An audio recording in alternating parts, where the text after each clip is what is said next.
Salut et merci de prendre le temps d'écouter ce podcast. J'ai choisi de t'appeler Théophile. En grec, c'est aimer de Dieu.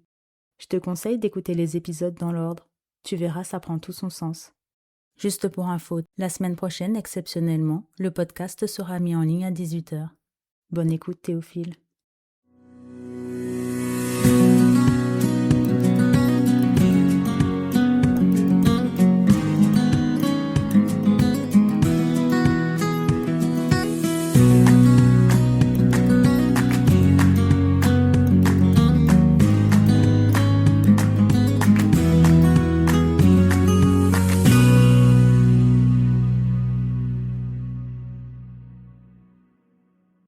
Un ramassis de gens.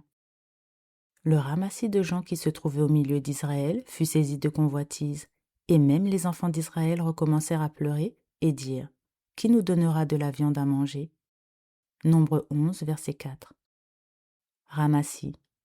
Un ramassis, c'est une réunion de choses, ou plus particulièrement dans ce cas, une réunion de personnes sans valeur. Mais d'où vient le ramassis? Ce sont des gens qui ont vu de quoi Dieu était capable. Ils ont vu les miracles qu'il a opérés dans la vie d'autrui et ont décidé de le suivre, lui et son peuple, pour les mauvaises raisons. Prospérité, santé, mariage restauré, fame, etc. Le ramassis n'est là que par intérêt. Il a entendu les promesses d'un monde meilleur, alors il suit le peuple de Dieu, sans passer par la conversion. Il a l'apparence de la piété, mais renie ce qui en fait la force. Il croit en Dieu, mais n'a pas la foi. Et comme dirait Jacques, tu crois qu'il y a un seul Dieu? Tu fais bien. Les démons le croient aussi, et ils tremblent. Pour rappel, Théophile, la foi, c'est croire, mais croire avec une confiance aveugle que ce que Dieu dit, il le fera. Le ramassis ne craint pas Dieu, et comme Usa, il approche l'Éternel en risquant sa vie. Et là, je te renvoie à l'épisode précédent. Le ramassis est du monde, et ce qui lui plaît du monde, il veut l'intégrer à l'Église, sous couvert de changement et d'évolution. Pourtant, Dieu ne change pas, et ce malgré les époques. Oui, mais généralement, pour faire ce qu'il veut, le ramassis fait taire la parole de Dieu. Il sort des textes de la Bible de leur contexte pour en faire un prétexte à l'échec. Et le pire dans tout ça, Théophile, c'est que rien de nouveau sous le soleil. La plupart du temps, il parvint à ses fins pour le malheur du peuple qui se laisse séduire par ses convoitises. Selon Jésus, ce sont ceux qui, sur le bord des routes, entendent la parole, et parce qu'ils ne la comprennent pas ou ne cherchent pas à la comprendre réellement, le diable détourne leur attention par des diversions ou des divertissements, en plaçant sur leur chemin des personnes pleines de compromis, jouant les serpents. Amis, famille, connaissances, il a des agents partout. Et ainsi, le diable enlève la parole de leur cœur de peur qu'ils ne croient et ne soient sauvés. Ce sont aussi ceux qui, dans les pierres, entendent la parole et la reçoivent avec joie.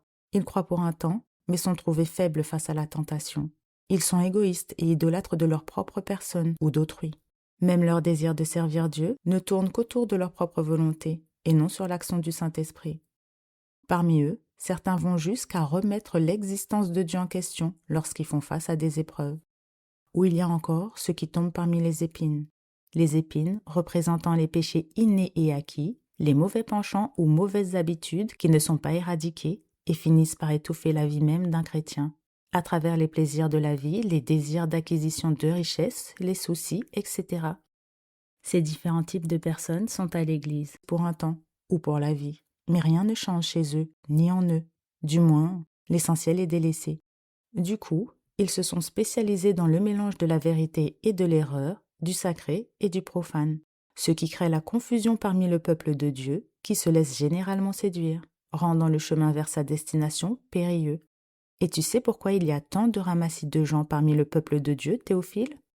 Parce que tant qu'on n'aura pas pris conscience que ce qui compte, ça n'est pas la bénédiction, ni même la destination, mais la personne que l'on va rencontrer et avec laquelle on va passer l'éternité, nous passerons à côté de l'essentiel. Tout comme le ramassis de gens qui suivaient Jésus pour ses miracles. Aucun intérêt, car miracle ou pas, l'éternité avec quelqu'un que l'on n'aime pas, c'est l'enfer. Voilà ce qu'en dit Paul. Je sais qu'il s'introduira parmi vous, après mon départ, des loups cruels qui n'épargneront pas le troupeau, et qu'il s'élèvera du milieu de vous des hommes qui enseigneront des choses pernicieuses pour entraîner les disciples après eux. Acte 20, versets 29 à 30. Puis il ajoute, dans Galates 5, versets 8, 1, 10 et 12, « Cette influence ne vient pas de celui qui vous appelle, c'est pour la liberté que Christ nous a affranchis. Demeurez donc ferme et ne vous laissez pas mettre de nouveau sous le joug de la servitude.